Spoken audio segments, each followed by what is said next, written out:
Hi everyone and welcome. Today we're doing just a little touch of commerce theory and we're going to talk about customer touchpoints. First of all, thanks very much for the great engagement on the posts. As a reminder, you can follow all of the series on the Mula Digital YouTube channel and you can follow me on Twitter to look at stuff that I tweet around the industry or stuff that I retweet around a lot of business topics. Today, we'll look again at this chart where you have on the horizontal axis awareness, preference, and purchase, which is the customer funnel. And on the vertical axis, you have the share of digital and the share of physical interactions. And we have plotted all of the customer touch points that we could think about on this customer journey just to see how many were digital and how many were physical. And today, we are going to do a little bit of theory around customer touch points and trying to understand what is their value and what is their function. So the good news about customer touchpoints is that any given customer touchpoints can only have three functions. You can use them to market your products, you can use them to sell your products and services, and you can use them to support your product and services. And that's any of these three functions or some of these three functions, but nothing more than these three functions can be attributed to any customer touchpoints. And that's really interesting when you want to understand where to invest, how much to invest, and how to benchmark your customer touchpoints. So if we deep dive a little bit into these three functions, if you look at the market function, so you're marketing your products, you're actually able to do two things. You can advertise your products, you can directly advertise your products by spending some of your own marketing funding to buy any type of marketing mix deliverables, TV, out of home, digital, and you can merchandise your products. Within the close proximity of the selling environment, you can identify your products, you can make it stand within a category, and then you can differentiate your products. You can actually advertise the unique selling point of your product within that category. The very important point around the markets side of the touch points is the heavy financial investment it represents. It's a heavy financial investment in a direct investment, so everything you're going to spend around merchandising and advertising. And for a lot of companies, it's actually a heavier investment in terms of indirect investment, which is co-op marketing, co-marketing, retailers marketing, you name it, but it's a percentage of sales that is attributed to your channel so that they do marketing on your behalf. And in a lot of mature industries, in CPGs, in tech, in TCGs, this is the biggest share of spend and way bigger than marketing itself.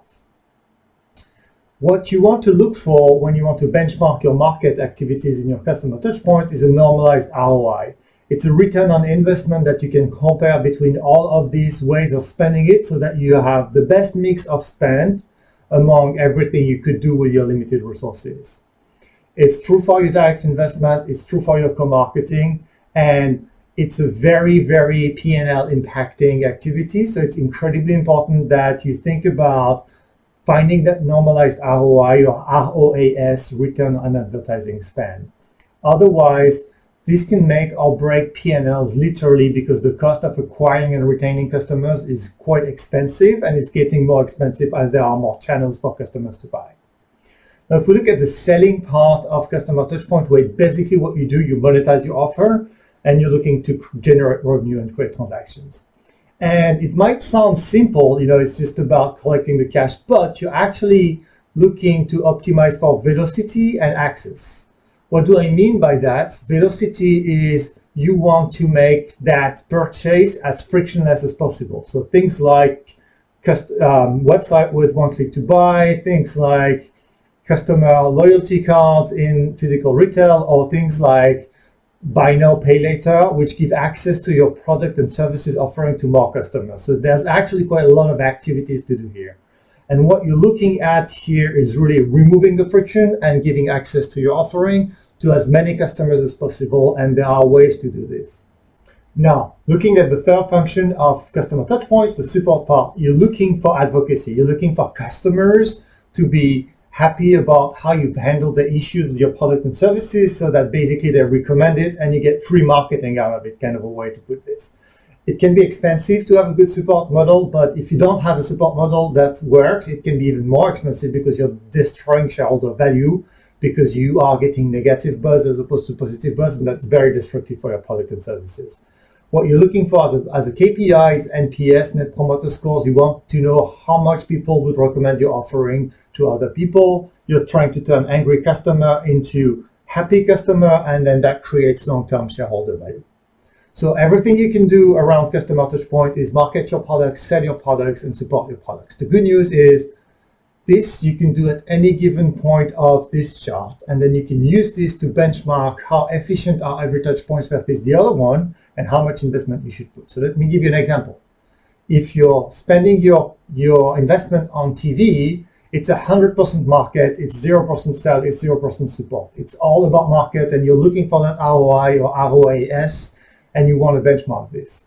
Now your website.com, so yourcompany.com, where you might sell, has actually a very heavy market part, because a lot of customers will go to your website to find out about your offering, but they won't buy from there. They will buy from somewhere else. So it has a 30% weight on market, it has a 50% weight on sell, and by the way, it has a 20% weight on support, because that's where all of your customers that bought from everywhere know they can find you. So you get a lot of support requests on this one.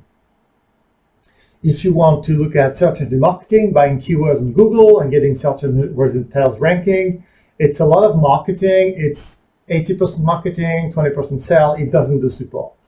If you have your own physical stores, you're going to do a lot of marketing, quite some sales, but you're going to be really, really heavy on support, because customers know they can find you physically in there, so they'll show up wherever they bought from.